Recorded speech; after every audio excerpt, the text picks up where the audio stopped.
Good evening, ladies and gentlemen. It is a great pleasure to have you here today in our session, which is entitled Learning English in the Perspective of the Department of English at University of Kerbala.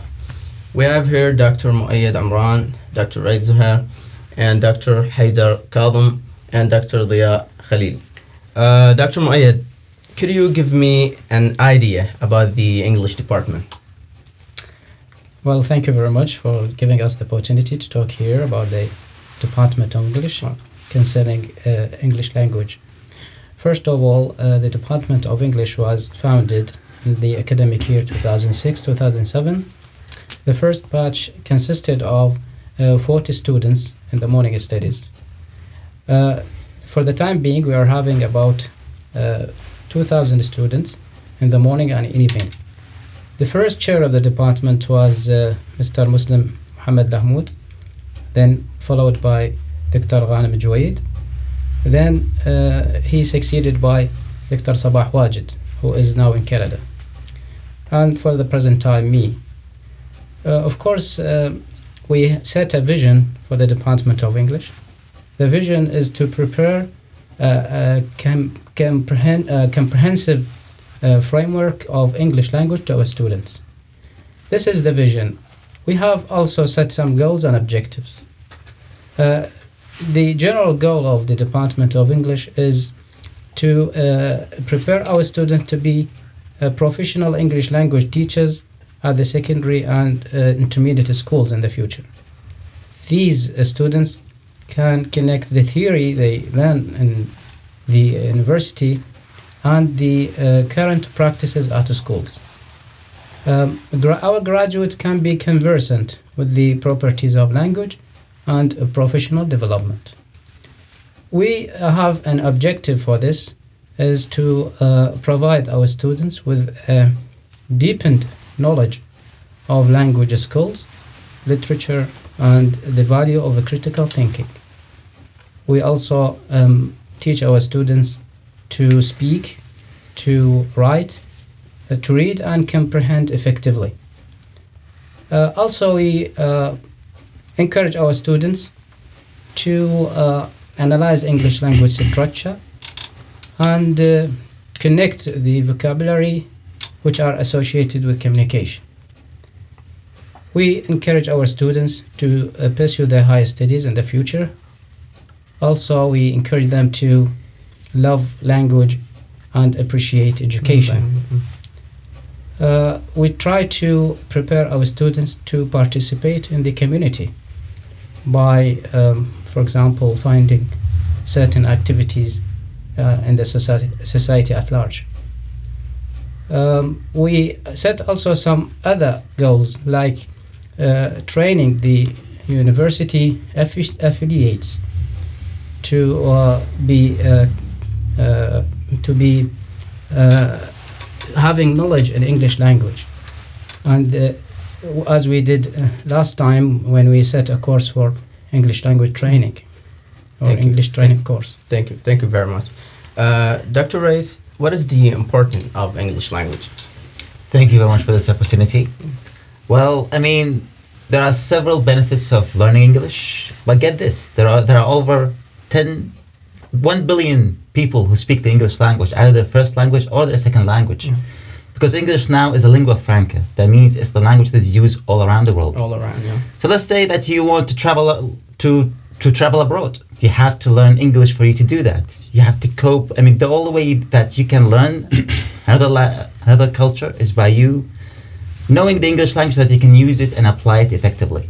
Second thing is that all today's great movies, great novels, great TV series are basically produced using the English language, correct? Sure. So English is essential throughout. Furthermore, I mean, if you want to get a scholarship, which, I mean, we always encourage our students to finish their higher education, finishing their master's degree, PhD maybe. So without the knowledge of the English language, they will struggle a lot. So they need to learn for them to basically continue their path, their education path. You mean it's the key? Of course, it is. Okay, thank you very much. No problem. Dr. Haydar, Yes. Is the department able to improve the four skills of the English language? Yes. Thank you very much for giving us this opportunity for, giving our perspective about English language.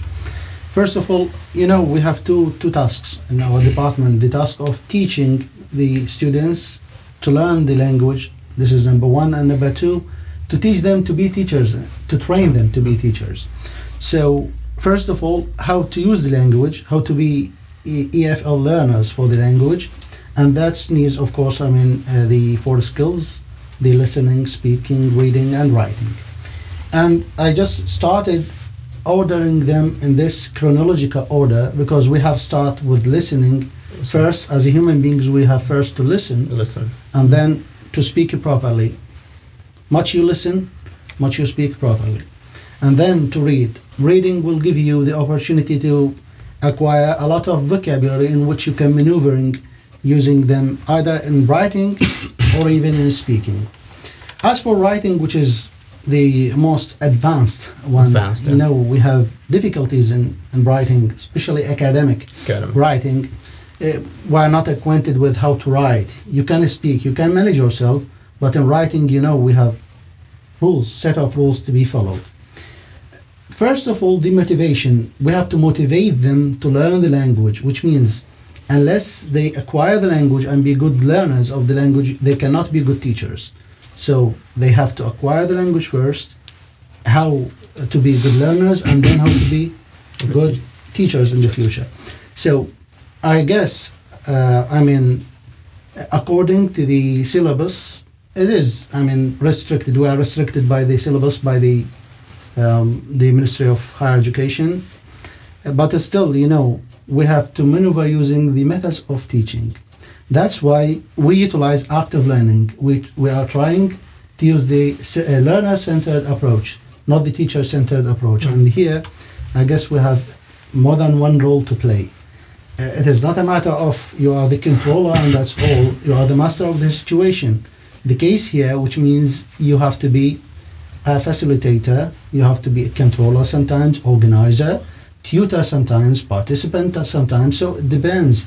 It depends on the activity you are going to use. It depends on the learner's characteristics. So these things play, a big role of taking our roles in the in teaching the language. Thank you very much. Dr. ضياء, what are the difficulties by the students in improving their skills? Okay, thank you, Mؤيد, I'm very glad really to be with you today. First of all, let me talk about the common problems we have with the students. For example, we have some common problems. For example, students usually say that we know grammar, for example, but we can't use it. This is one of the, let's say, common problems they have. They say, for example, okay, we have a lot of vocabulary, but in the English language, how to master all these things? Okay, I understand my teacher, but I don't know how to speak, how to communicate, for example, with a native speaker. These are the common problems. The points, actually, I want to say, or I want to mention as difficulties encountered by the students in the department. First of all, we have to be reminded that we are not dealing with a native speaker, with native language, sorry. We are dealing with a foreign language. So the students, first of all, they are not familiar with the language. It's a strange language, it's a foreign language. This is number one. Number two, the students are, especially in the department, we have a large number of students. The teacher doesn't have the opportunity, for example, to communicate or to give chance to students to talk or to participate in the activities. And sometimes the students are not encouraged. For example, when they go outside the department, they don't have chance to use the language. For example, their friends, their relatives, they don't encourage them to use the language. Sometimes they mock them. Definitely, they are social creatures, social figures. They need to be need to be respected by their friends. They don't want to be rejected. If you use the language with people where the English language is not appreciated, definitely you are going to prefer to use the mother tongue, the Arabic language. And sometimes, I mean, one of the, let's say, the difficulties also, students don't have the vocabulary. I mean, they don't have the sufficient amount of vocabs they need to speak. For example, how can they speak if they don't have vocabulary? Yeah, How can they speak if they don't know about the grammar, you know? Besides, another problem, you know, our students, they think first in Arabic, then they take time to translate it into English, and then they look for the patterns, the grammatical patterns, and this takes time. These are the major difficulties, the major problems. Besides, we have problems caused by sometimes by the teachers, problems by the students. Students sometimes they are coming not for the sake of, they don't want to study. For example, they don't want to improve the language. I mean, it is the nature of, they are busy. They don't want to. They don't have time to read. So it depends. Some of the difficulties associated with the teacher. Sometimes the text itself doesn't help the students to improve the skills. Sometimes the teaching methods. Thank you very much. Dr. Mؤيد, in a few words, what is the role of the instructor to improve the skills mentioned? Well, thank you very much. In fact, the role of the instructor is not to be confined to the control of the class or something, but he has to increase the chance of students' prediction, particularly in speaking and writing. Students have to use language at least 3 times a week in order to use this language. In case of writing, they should be given writing tasks, and these tasks should be focused on certain activity. For example, vocabulary or the format of an essay, and such kind of activities. Dr. Wright, what is the role of the instructor? He should be a guider. He should guide his students to be as good as the teacher wants them to be. Because our intention for us teaching the students is for them to be successful teachers. Because if we have successful teachers, then we'll produce a good generation, or a generation that will actually fix the problems that we are facing today. So I think the biggest role as a teacher is to guide the students, or to present them with a teaching technique that will basically change them and say, well, this is a good technique, so I'm going to use that. So this is the way. This is how I see it. Dr. Haider? Yes, I guess you as a teacher, you have to be creative, because teaching is an art. And to be an artist, you have to be creative. Not restricted. Not instructed. Yeah, of course. So I guess you have to be, you have to adapt, according to the environment. If the environment is not equivalent, if the environment is not suitable for the teaching process, you have to adapt. You have to use something which is related. You have to use the proper methods of teaching. According to the structuralists, they have to teach one skill at a time, okay, and then the integrative, the audiolingualism, 2 at a time. But for the communicative approach, the aim is different, the objective is different. The objective is not the language itself. The language is a means of communication, so the aim is how to communicate. So how to communicate, we need to use this active learning, as I said, which means to use group work, problem solving, task-based approach. We can use other, methods which are related to the active learning techniques. Cooperative learning, collaborative learning, role-playing, etc. We have lots of things to use. But here our role is to adapt, which means to see the classroom environment and then to decide the content first you are going to teach. Is it, let's say, suitable to be, let's say, divided into parts in order to use a group work? And then the environment, do you have if the class is larger than the amount, we have to use different way, which means to divide the class into 2, one of them to be an audience and the second one would be the participants, let's say. And then this is, of course, an adaptation. There's not written in textbooks, but you have to improvise.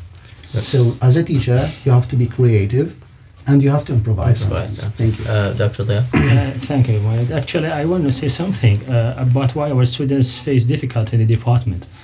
You know, we have a gap. I feel there is a gap between what we have in the secondary school and what we have in the department. In the secondary school, especially, I mean, the teachers and instructors in the secondary school, they teach students just to pass the test. They don't teach them language.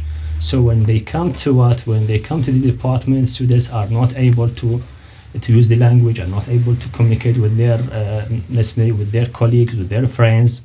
The suggestion, actually, we have tips for them. You can use your own groups. You can, for example, you have your own society. You can start your own, let's say, you may use of the social medias. Nowadays, we have everything on the social media. You can make use of all these things in order to improve the skills, to improve the English language. Thank you. We'll take a break and we'll come back.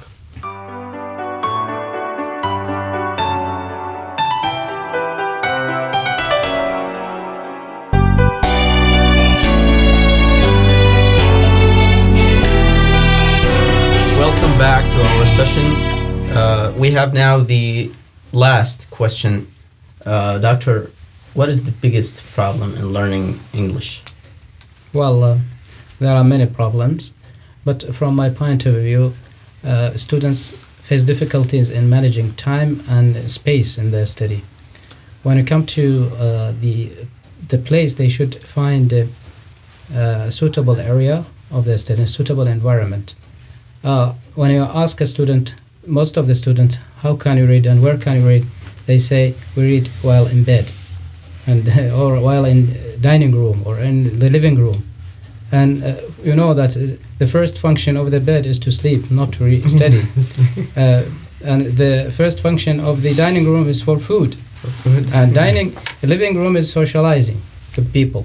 How can you study, to focus on your study with such environment? So you should have a certain environment that determines the way of your study. Even if you have one room for sleeping and for eating and for socializing, you can adapt this. You turn your back to the bed.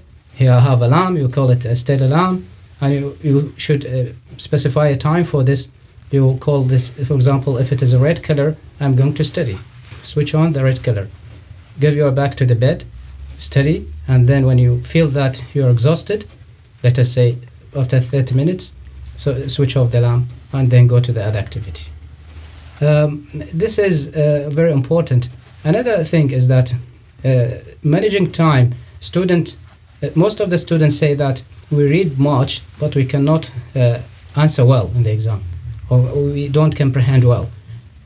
You know that the average person pays attention for about 20 or 30 minutes, and then his efficiency trapped off. Means getting lesser. My advice is that to divide a study session into chunks. For example, for 20 minutes one can stop, or 30 minutes stop, then to have something fun, to have a break, and then can start. More time for studying, study on one session does not necessarily mean efficiency. So this is there should be a management of time and place. Oh, so now you mean to arrange the time and place, yeah. Oh, thank you. Doctor? In my opinion, the biggest problem that our students face is a lack of confidence. Confidence? Yes. This is very important. Without confidence, you cannot use the language. And in our department, we have some of the greatest students ever. I have seen wonderful students who know the language very well, but they don't have the confidence to basically use it with us, with their colleagues, with their friends.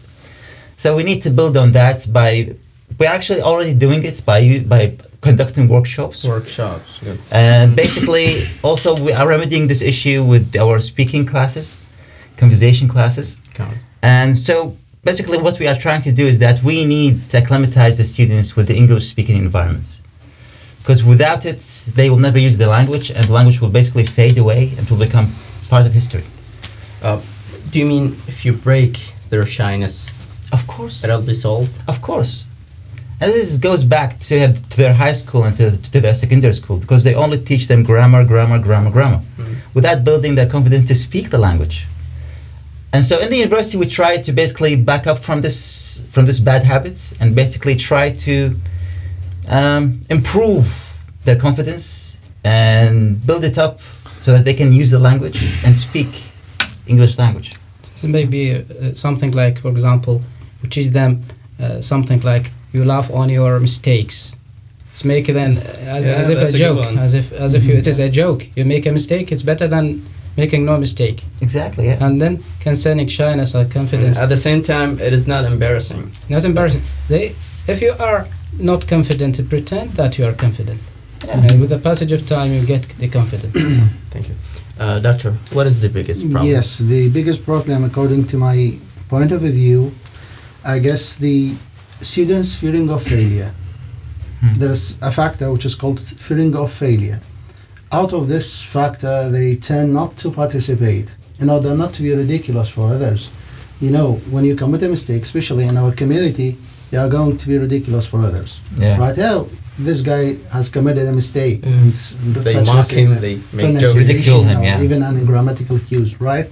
So I guess here our role is to motivate them. We have two types of motivation, which is concerned with learners, the intrinsic and the extrinsic. Intrinsically speaking, they have the reward comes from the inside, which means if he is interested with a subject, content area, so he is going to reward himself. The presentation will give him a reward. So I did well. So we have to reinforce this, which means we have to motivate them. When they perform with certain percentage, we have to say, well done, in order just to encourage them.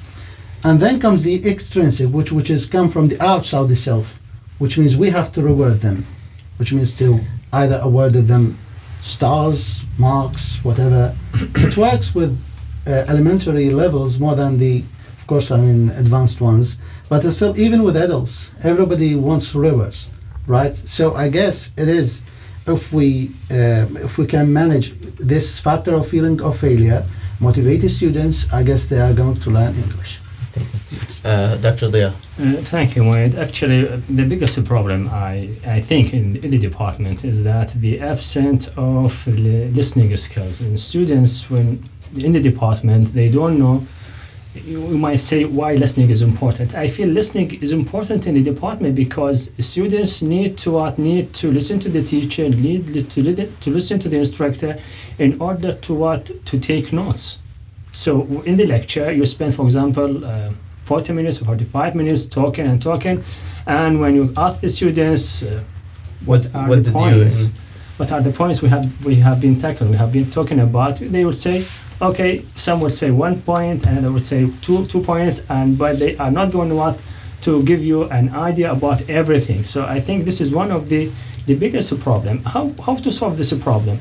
First of all, our students, actually, just like was said by my colleague Dr. Haidar, I think self-confidence is important. And first, you have to bear in mind that, okay, if you are a beginner, you have to behave, you approach the English language as a beginner. Okay, if you want to improve, you have to start as a beginner, and then you try to develop your skills step by step. For example, if let's talk about listening, any listening material, choose any listening material, for example, from the YouTube, from Facebook, anywhere, and don't listen just once for this material. Try to listen it at least 3 times. Repeat the material 3 times. Don't pay attention to the meaning. No need to worry about the meaning, because you are listening for the sake of what? For the sake of pronunciation, for the sake of fluency, for the sake of of intonation, for example. And the second time, when you repeat the material, okay, you can get the general idea of the material. The third time, you can look for the meaning of a specific specific vocabs or specific words. If you do it with every day, let's say you have your own timetable, you have your own program, let's say 15 minutes for listening every day. Okay, don't worry about the meaning, don't worry about it, just listen, just train, okay? Method of training, just listen every day for 15 minutes, and the process of time you'll notice that you are improving. But if you are not doing this, of course you are going to lose a lot, because of what you are not listening, you are not paying attention to the lecture. And another point I have also to mention, Our students are worried about the mistakes. They are afraid. They don't want to talk. They don't want to express themselves. We know they have problems in the grammar. Basically in grammar, they have problems in their vocabs. They don't know what to say. So how to increase, for example, in addition to listening, how to increase the vocabs? Okay, you can increase the vocabs through reading. Every day you have to read, for example, a short story. You have to read a chapter. You have to read an article. I'm fond of, for example, of sports. Okay, I can read an article about sport. I'm fond of religion. I can talk about religion or read an article about religion. You get the same benefit. Yeah, I have my own notebook. This is very essential for college students. You have your own notebook. In the notebook, you write the new words, the new expression, not only having the new words, but using the new words, the new expression in sentences, in meaningful sentences. Yeah. This will help a lot. Excuse me, just I may add to my colleague. In case of listening, first of all, one has to have a positive mindset. All of our students have negative mindset. Yes. They say we can't do this. We can't. Yeah. They should say we can do it, instead of we can't. They didn't even try it. Yeah. Another point is what is called the cross training. Cross training, for example, let us give an example of a footballer. A footballer needs training in football, but at the same time he needs another training, another kind of skill, that's swimming. So, and to increase endurance. Yeah. In case of listening, we need to listen, read, and speak. Yeah. Listen first, then read and listen and read. Listen and speak. Speaking means mimicking, shadowing. It is. I guess I have something to add. Yeah, please. Yeah, we have two, let's say, sides. The first side is the lecture. If it is delivered in a good way, learners will be interested with this, Definitely. kind of lecture, and then they are going to learn. And the other side is the distractors. Of course, we have a lot of distractors, the media, the misuse of the internet, surfing the internet, and other, distractors. Nowadays we have a lot, right? So I guess we need something which is called reflection. The reflection, which means at the end of the lecture, we have to use a written task of reflection. Ask the students 3 things that you have learned, 3 new things that you have learned today. Are you interested with the lecture? What are your suggestions? This will give them first self-confidence. It will give you an evaluation, which means you are going, of course, to change your methods of teaching. Methods of teaching are not, let's say, that is a rule you have to follow unless the learners are the same. So learners are different, generations are different. So you have to use different methods for different generations. This is what we call the learner's characteristics. So of course, reflection will be helpful in this. Dr. do you want to add something? No, thank you very much. Oh, thank you very much.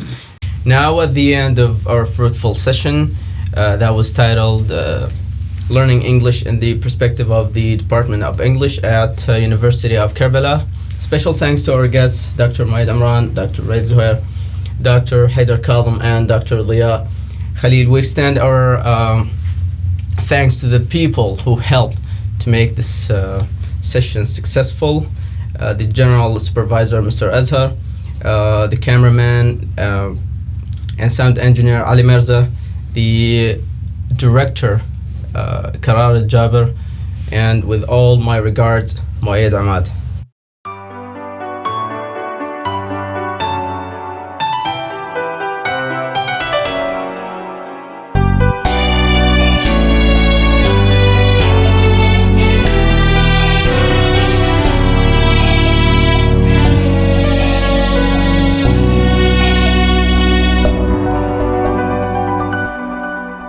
لغة القرآن تبقى أعظم كل اللغات، ولغات الغير تنفع كسلاح